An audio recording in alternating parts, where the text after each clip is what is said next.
Welcome back to part 2 of our beginner's guide on how to make wine. If you haven't seen part 1, please see the link below and check out our first video.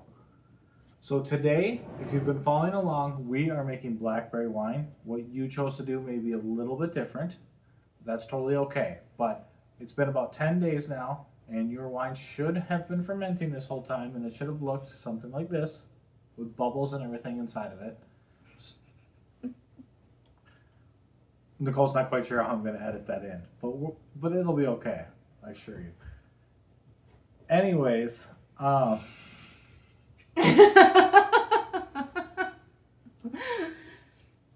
it might seem like your wine is done fermenting, and we call this primary fermentation, but we're going to use a hydrometer to actually check where we're at. So you can go ahead and open your wine now if you're following along, and if you still have the cheesecloth bag with fruit in it in yours, go ahead and head over to your sink or anywhere where you can make a mess and drain that cheesecloth out. Try and get as much of the juice into the wine container as you can. So we're going to take our hydrometer. I think there's just enough in here that we may be able to check it without adding it to the graduated cylinder. So we're at 1.100 before.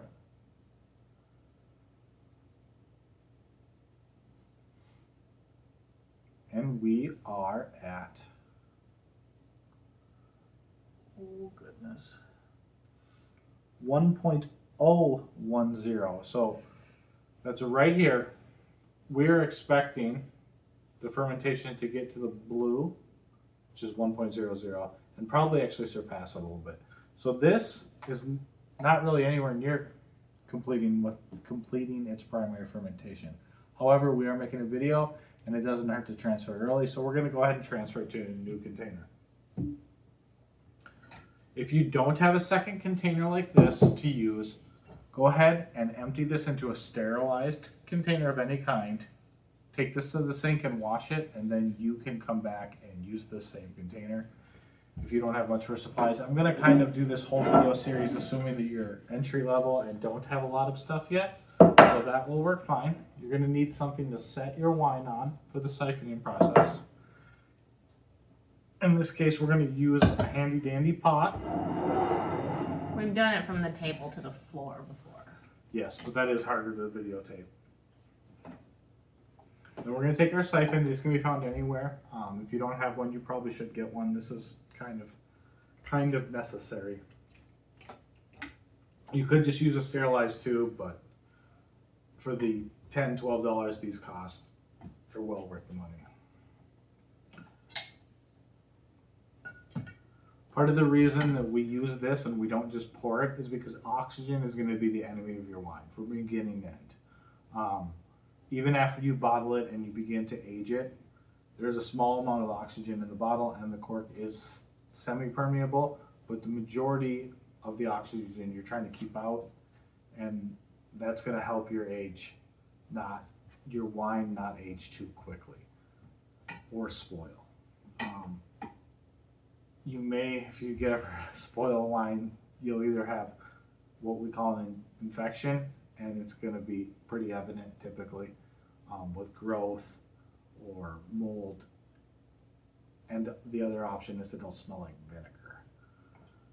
But hopefully that doesn't happen and we're not there yet. So for this video, we're going to go ahead and start our siphon.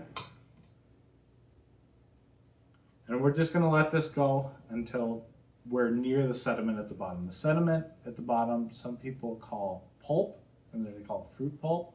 But ultimately, we want to get that out of our wine. We're going to complete this process, and we're going to give this another like 2 weeks in this container, and then we're going to check the specific gravity again. At that point, I'm assuming it is going to be 1.00. If it's not, then something has gone slightly wrong, and we either have a stalled fermentation or we may need to add more yeast, or the other option is your yeast stopped fermenting because your alcohol content was so high that it actually killed your yeast. The yeast we're using lives to like 18-19% alcohol, and because I had a starting specific gravity measurement, I know that the alcohol content wasn't high enough to kill the yeast. So we're probably just early in this process, and in another like 2 weeks we'll be at 1.00. The other thing that's happening while your yeast is fermenting is it's creating CO2.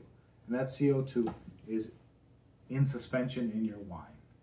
And you're gonna want to, if you have the ability to degas it. And what that means is basically just get all the CO2 out of it without adding too much oxygen. They make a bunch of different tools for this. Most of them hook to the end of a drill. They could be like a whip or a paddle. Some people call them wine whips. They also make siphons that are just rubber hoses that hook on the end of a drill and get all the CO2 out. They also, if you have a smaller neck bottle, they have little pumps that you can buy. But I'm assuming you don't have any of that, and we're just going to stir it. Stirring it's probably going to take you at least 5 minutes, and it's a little inconvenient, but we'll fast forward through that.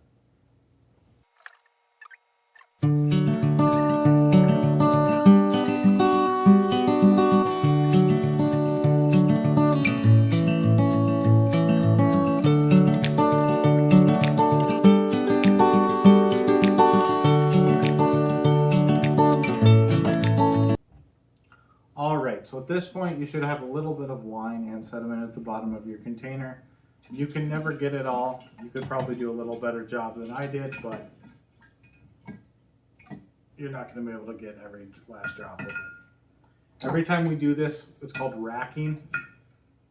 Your wine is going to get a little bit clearer. The other benefit of what we're about to do in degassing it is that CO2 in suspension stops it from being very clear. So I'm going to go ahead and start stirring now.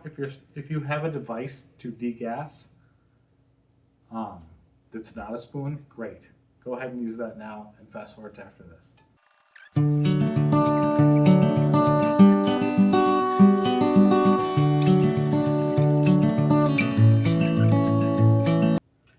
All right, now that you're done stirring, if you wanted to taste test the wine, this would be a great time to taste test it. At this point, the wine's probably going to have a little bit of a funky taste or smell, and it's not going to be anything special. We're going to go ahead and close this back up, and it's going to be in what's called secondary fermentation, and we'll do in part 3 in about 2 weeks. And at that point, we will taste test it, and it'll probably still have a bit of a funk, but it'll at least taste like wine at that point. In part 3, we'll also go through how to stop your wine from fermenting, how to add preservatives if you choose to, and also how to enhance or change your wine. We can make it stronger, we can add flavors at the end. There's a lot of different things you can do and play with as you do this more often. They'll make it a little bit more fun and a little bit more specific to you as an individual. And that's kind of the fun of making your own wine. It's not always going to be the best, but you made it, and you can make adaptations with each different iteration of wine that you make. Anything you want to throw in? Do we need to get rid of this headspace? That's a great point. You should top this off. This isn't a lot of headspace, but this is more than you're going to want. You could top this off with some water. What I often like to do is like a little grape juice. Just know that whatever you add is going to dilute your alcohol content unless you add something with sugar. If you add something with sugar, that sugar will turn into alcohol. Anything else? No. All right, well, thank you guys for watching, and tune in for part 3.